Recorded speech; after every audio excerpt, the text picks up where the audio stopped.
Hey everybody, I'm Raul Gonzalez. And I'm Oscar Ibieta. And this is Medicare Agent IQ. I'll say this all the time. The reason that we do this is that we're just trying to help insurance agents to be successful selling Medicare. So today what we're going to be talking about is, in our agency, we always talk about when we're training new agents is the four-legged stool.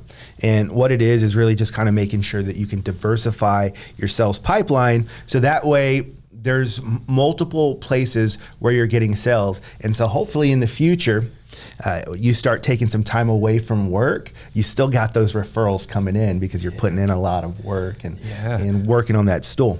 And I think everybody's stool looks different. So the stool that you build out is going to will look much different from another agent's stool. And so the whole purpose of what we're going to cover today is really just figuring out which legs of this stool that you want to use to put your particular stool together. Yeah, absolutely. So we're going to go through and start looking at different possible potential legs that you could have. And of course, don't limit yourself to these. If there's something else that you're doing that's thinking outside the box, absolutely add that in there and feel free to share it with us. I like to think of this as kind of like a think tank where, obviously the way that we do things, there's lots of ways to do it. There's lots of ways to be successful. So feel free to share with us any other thoughts that you have on that.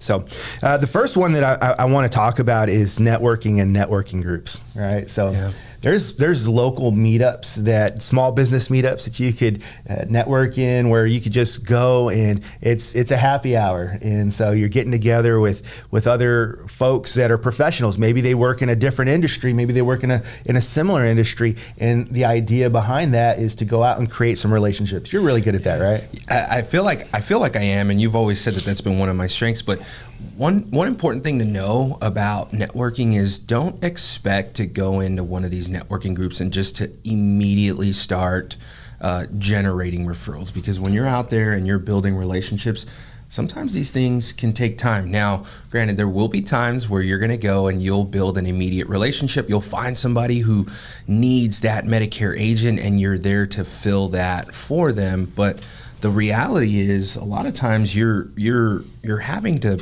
spend time investing in this relationship and actually, don't expect anything right away. Right. You're planting seeds. Yeah. Right. And so of course there'll be that one, and you might talk to that one agent who's like, yeah, what are you talking about? I got referrals immediately, but that's not always the way that it works. It's about building relationships. And again, if we use the analogy of planting a seed, that's going to be a big part that will help individuals understand that let it take some time. And so one thing I would tell you if you're going into a networking group like that, and I should backtrack and say, we're not going to spend a lot of time on each one. I think that what we'll do in the future is really have a podcast, 30-minute podcast on each of these that we haven't already touched on. But what I would say is if you're going to be in a networking group that does some drinking, I would say that, if you're a person that drinks, maybe scale it back a little.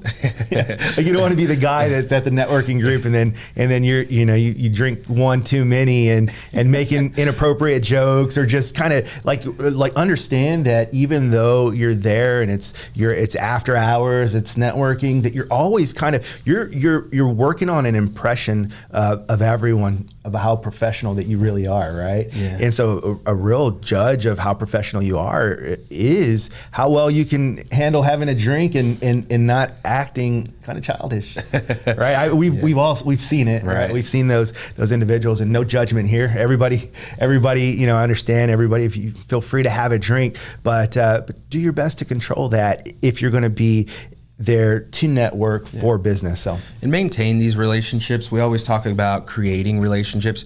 Create and maintain. That's a big piece of it. When we talk about Medicare and being in this business, we always say you're playing the long game. Right. And so this relationship building is a part of playing the long game. So over time, over the course of several months, a year, 2 years, you make sure that you've maintained these relationships at these network events that you've gone to, so that down the road, if they come across a situation where they have a client, somebody who is in need of help with their Medicare, they think of you. Yeah.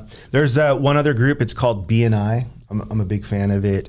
I have not been in one. And last time was like maybe like 13 years ago, but they are a great group. I think there's a monthly cost to it, and you'll go and you'll eat with everyone else. But what they do, and I just looked it up right now, what they do is they are referring people, and that's the point of it. They only accept one person from each industry. So it's exclusive to one individual in that industry. So you're not gonna, because to me it would be really frustrating if I get there and there's like 5 other Medicare agents. Yeah. Like, I'm out of here. But they don't allow that. So it's kind of cool. So they might have one person that they would have internal referrals for life insurance, but for Medicare, you'd be the only one, which that's a great way, connect with other life insurance agents. So that one to me would be a really big one. So that one you can just go to, I think it's bni.com and find BNI, okay. Business Networking.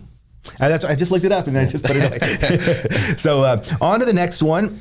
I think turning 65 educational events, and we've talked about this. We had a podcast on it once, and I think when I'm talking about a turning 65 event, I'm talking about a dinner, and so obviously there's going to be some investment there, right? Yeah, I think, and a lot of agents have found success in this, but understand that it's not immediate success. Now you may have some immediate success, but hosting these turning 65 educational events, as we know, these people who are turning 65 are getting bombarded with mail and phone calls. So we always try to get to them a little bit sooner than before they start getting touched by all these phone calls and mailers. So with that being said, it's a lot further out from the time that transaction actually takes place.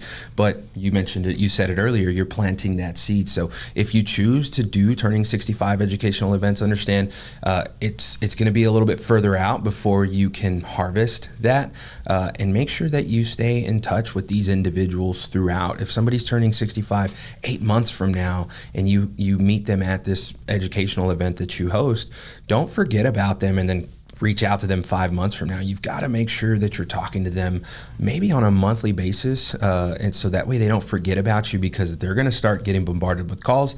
Make sure that they remember you from that event that you hosted. Yeah, and this is where your follow-up, and this is where top sales agents, the reason that they're top sales agents a lot of time is because they have really great follow-up and follow-through. And what I'm talking about is it in your calendar? Are you scheduling things ahead? Are you scheduling things 3 months before they're turning 65? So I think that's one of the most important parts of that. Again, there's an investment there, and so understand that in order to make money, sometimes you got to spend money, and this is one of them on the turning 65 events. But there's a lot of value in doing them. It's absolutely worth it. It's absolutely worth it if you do it right. But if you do it wrong, then you're going to hear, oh, that doesn't work. Right. I don't know why I spent all that money. It's so much money, and I didn't even get anything. And then the people enrolled with some other guy. Well, part of that might have been you. Yeah. Because really, what you're trying to do on those also is you want to do the best that you can to create a first impression, right? Are you smiling a lot? Are you doing all the things that you should be doing in order to have people want to work with you? Really, that's I always look at things like that, and I say to my mind, I'm auditioning to be your insurance agent. Right. So I'm hoping that I'm making a great impression on you. But regardless of how good an impression you make, if you're not following up, they're going to sign up with someone else. They're going to run into someone at Walmart. And look, here's the truth.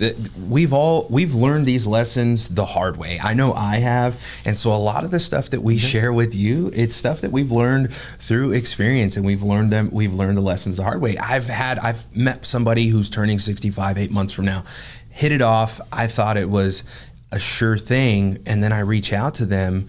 I waited months. I finally reach out to them. They say, oh gosh, I'm so sorry. I already signed up with somebody else, and that's my fault. I can't blame anybody but myself because I didn't continue to follow up with them. And so I've learned that. And so a lot of the knowledge that we share with you on this show, know that it's stuff that we've learned through experience. Yeah. What I like to do is to put a calendar event in my phone, in my calendar. That's where I keep my calendar, but put a calendar and event for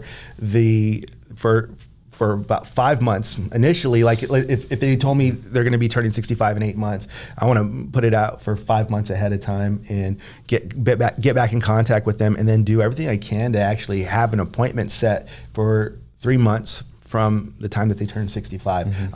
I want to really be on top of it. I want to make sure that I'm the guy. And so just do that. And I always talk about being aggressive, but not the bad kind of aggressive, the good kind of aggressive that says, I'm going to go out there, this is my cell to get, and I'm going to go get it because I made a great impression on them. I did all the things I was supposed to do. Now it's just the follow-up.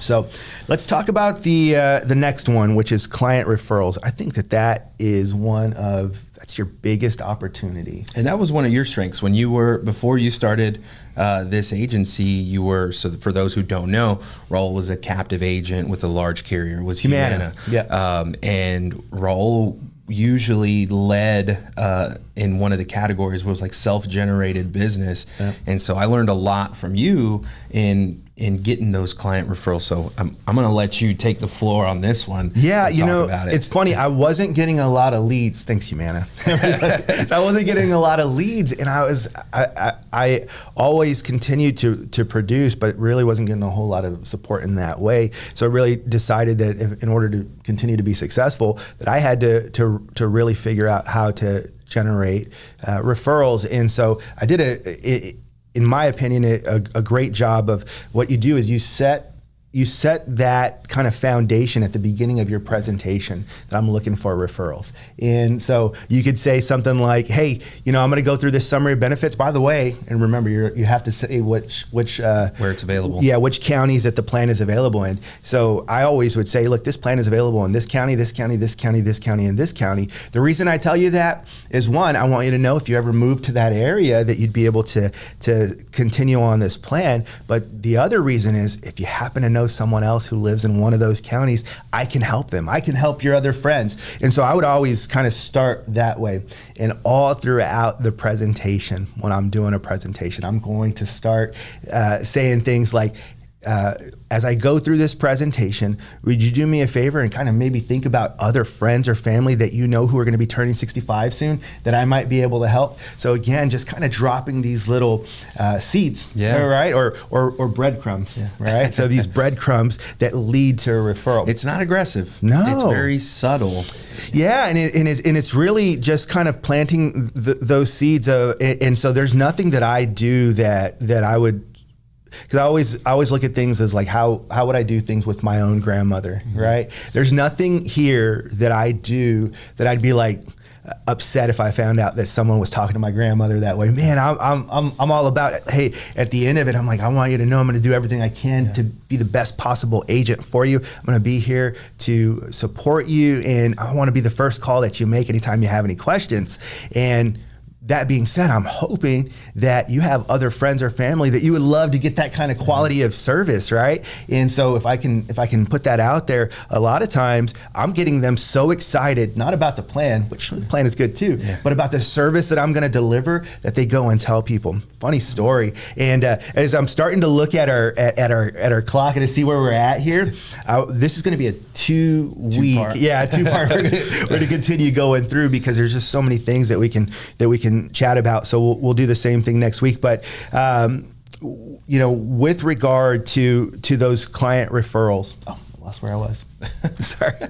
Well, okay. So I'll let you figure out where you were going with that. But I wanted to jump in and say, look, just think about it this way. Switch roles with your consumer. What would you expect from a consumer standpoint if somebody's helping you sign up with insurance or whatever product it is that you're in the market for? If somebody delivers excellent service and they do a good job of taking care of you and educating you, how likely are you to refer that person to somebody that you know versus the individual who just shows up, is very transactional, does the deal, gets you to sign on the dotted line, and then moves on? Are you going to recommend that person, or are you going to recommend a person like Raul, who came in and delivered this exceptional service and really was intentional with creating a relationship with you? I'm more likely to recommend a person like Raul versus the person who just came in and got me to sign and moved on. Yeah, we had I had 1,100 clients when I left Humana. I was there for 5.5 years. And so obviously where people are still passing away and things like that, to build a book of about 1,100 clients, that's a pretty significant book, because there's a lot of service that goes along with that. So again, kind of delivering on things like that are important. I want to tell just a quick story. So I had a client, her name, well, maybe shouldn't share her name, but Jane Doe. let's call her Jane. Yeah. And so I met her probably back in 2010, and I did a senior center, and I remember exactly where I met her. I was really active in a senior center, and I was talking to her and all of her friends. Ended up setting up an appointment, went to her house, met with her, and so doing all the things that I'm talking about, right? Like, I'm gonna be there, and I want to be that first call. I'm gonna be there and really just be the person that handles your healthcare. And she was like, all for it. Then she found out that she had, because she was turning 65, that she was going to have retiree coverage. So she ends up going with that insurance because it was better than what I had to offer.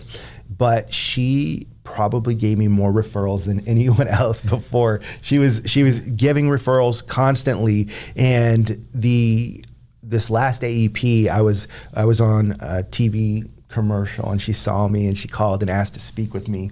And she said, and again, I hadn't seen her in quite some time, but I had made such an impact on her, just in the way I sell who I am and what I'm going to bring to the table, that she started sending me referrals again this last AEP. She still can't enroll in a plan, but she was so excited to be able to get a hold of me again and to have my information. So those are the kind of things that we really want to do, is we build up what we're going to do for them, and that's when those referrals start coming in. And so, like, literally to the point where we'll get phone calls.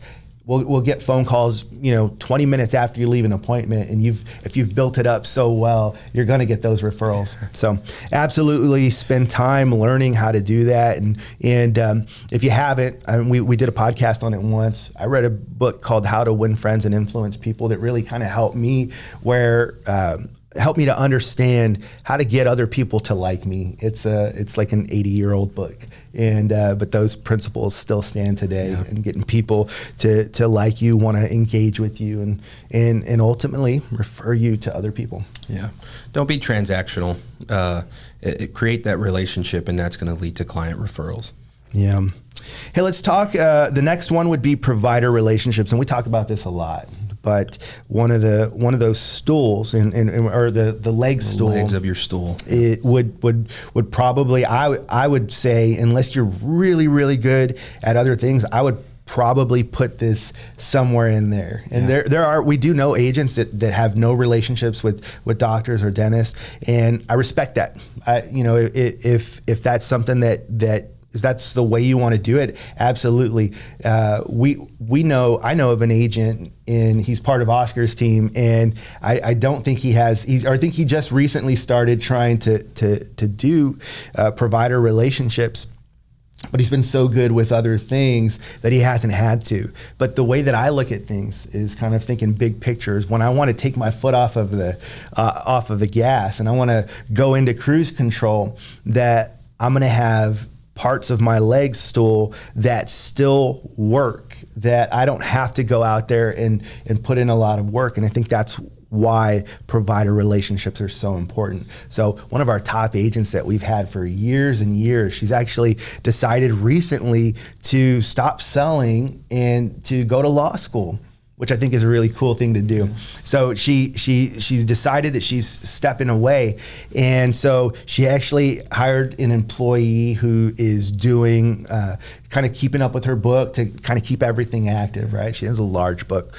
And her employee is now making like 10, 15 sales a month. And probably more than that. Probably more? Okay, I haven't looked at it. Like, so she's doing a lot of sales, and it all comes from those provider relationships and those client referrals. So again, that's still my hope, is that we're putting in so much work today that 3 years from now, 4 years from now, it's not even work that I'm putting in. It's just going and working those referrals, right?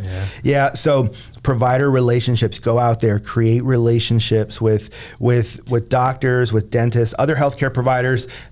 I'm thinking like home health care providers, or who else? There's people who work with audiologists that are in network for certain plans. eye doctors, like every provider that you can find, even specialists, you can get them. Basically, the idea that I would go in with a specialist would be like, hey, are there times that you're having to turn people away because of the fact that they're not working with your insurance? Instead of saying, sorry, we don't take your insurance, what if you could say, why don't you call this guy and see if they've got a plan that would work for you? Wouldn't that make more sense? And so that's the approach that I would Local use. Pharmacies. Yeah. I think, again, we always drive that message of, hey, if you're looking to really grow your book of business, start looking at some of those small towns outside of the larger area. But even if you decide that you want to stay in the big city and work there, find those locally owned pharmacies, because they're looking to grow, they're looking for business.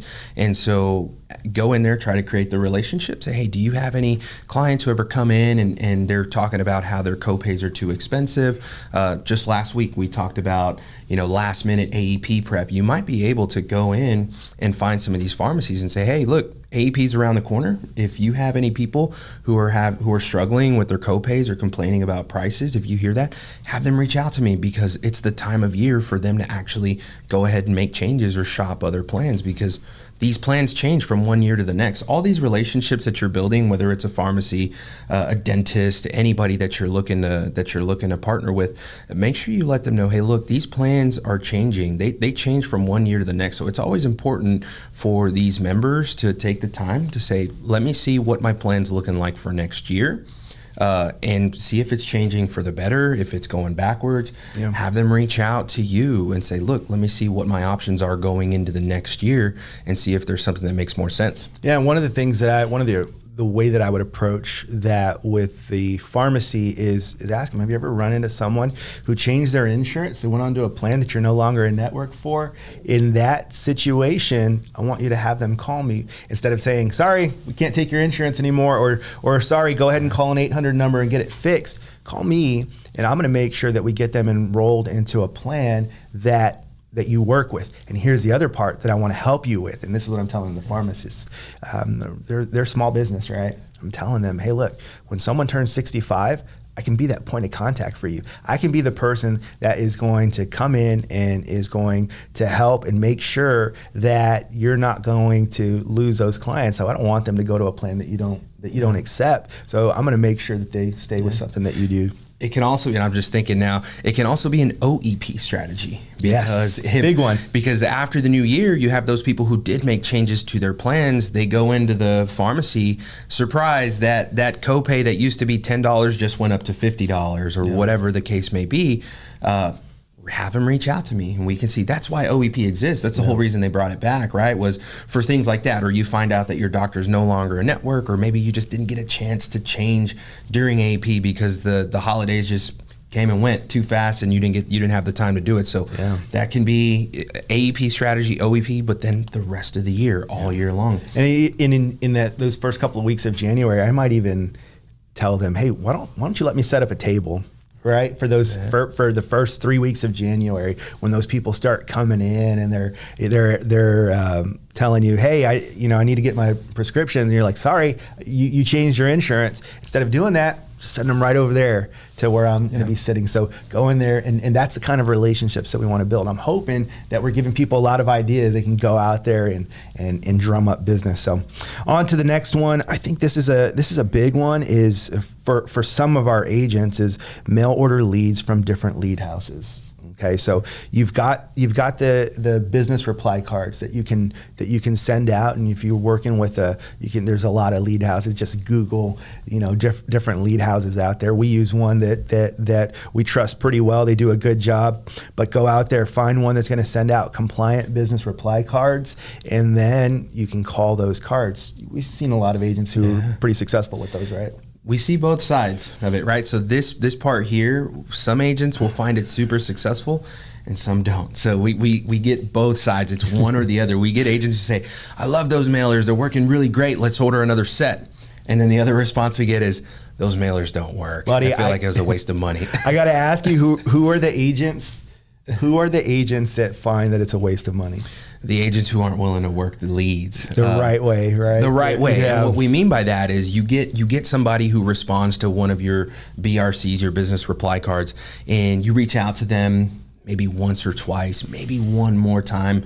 Total times that you reach out, 3, 4, maybe 5 times, not even a half dozen times. That those leads were a waste of time. Versus the agents who find these things successful. I mean, they've got days where they're dialing. They're going to call all day long. They're going to try in the morning. They're going to try in the afternoon. They're going to try different times of the day, but they say that lead doesn't die until they answer and tell me that they do not want to meet with me. They continue to call these leads, and those are the agents that have success with these mail campaigns. They continue to write them. So especially if you're newer to the business and you're looking for ways to keep busy or get busy, even if you're not newer to the business, right? Have designated days where you're going to work these leads, where you say, what I'm doing today is I'm going to reach out to these leads. And so these people, they've got folders, they print them out and they're dialing them. They're making notes as to when they dialed, if they answered, left a voicemail. They're tracking this stuff. But even if you have a CRM, you can input them into a CRM and you can track them that way. But those are the agents who find success with it. Yeah, and a lot of the agents that I've seen, the ones that come from like that final expense background are the ones that handle this really the best. And what it is that they've kind of gotten it into their mind, like you said, that they're going to assume that person wanted to talk to them. So when they fill out that business reply card, they're putting their information on there. They're mailing it out. So they've had to do something. They physically had to do something that said, hey, I'm interested in a quote. I'm interested in talking about Medicare. And so the way that I'm looking at this is that, oh man, I feel bad for them. I've been trying to get them this information and they haven't.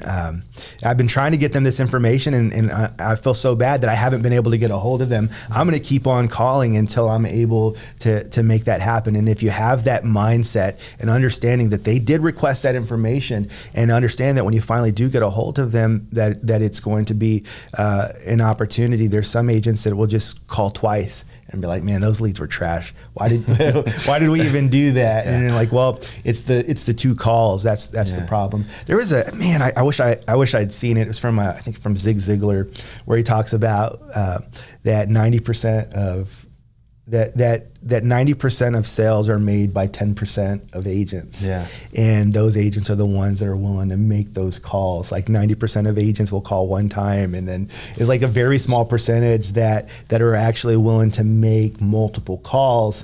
And then those agents are the ones that end up making 90% of all the sales. And there's another stat, right, that shows like the majority of these sales are made like on the 8th or 10th attempt, some significantly high number. And if we know that these stats to be true, why are we stopping after the 3rd phone call? Why are we stopping after the 4th phone call? So here's the thing, and I just want to reiterate the message here. Today's podcast, and we're going to break it up into another part, but we're talking about building your 4-legged stool. So right now we just talked about mailers. If you've tried them before and you're just not a fan of dialing, it's just something that you're not comfortable with, then maybe this isn't one of the legs of your stool. But the idea behind this is to these pieces that we're touching on and we're talking about, you want to pick out which legs of the stool that are going to be for your stool. But let's go back to that. So part of being in sales is calling leads. Yeah. Okay. And so if that is calling a lead that you met at retail, at a Walmart, right? Following up, making those calls. They requested a call. And so following up and making those calls, regardless of what it is, you got to get over that kind of shyness, that awkwardness of not making a phone call. So regardless, if this particular, those mail order leads a little bit harder, even if they're not part of what you do, you've got to continue to make a call. Hey, there was something on Facebook that I responded to one day, or Instagram, where it was a salesperson, and I have not been able to connect with them. I never picked up the phone, and I've just not been able to. They have followed up like 80 times. Like they're just continue to follow up. And and I've shared this before on recent podcasts. Like I do plan on talking to them, and I appreciate that at some point I'm going to call them. I've just been so busy. Mm-hmm. And so think about it from that perspective. And I want you to put your client who's turning 65, probably getting ready for retirement, if those types of things, the person that sends that lead, they want to talk to you. They've just been too busy. And that's exactly the reason that I didn't call these people back. So, hey, you know what? We're going to go ahead and pause right there. And so what we're going to do is next week, we're going to continue and finish. And our hope is that we can knock it out next week. And if not, we'll do it another week. So our goal is really to help agents to be more successful. I really hope that you're getting a lot out of this podcast. And do me a favor, shoot us an email. We've gotten emails from listeners and messages, Facebook engagement, Instagram, and TikTok. Feel free to reach out to us, get into our DMs and slide into our DMs, right? So reach out to us. We want to help. So don't hesitate to let us know if there's something more that you want us to help with. So until next time, thanks for listening.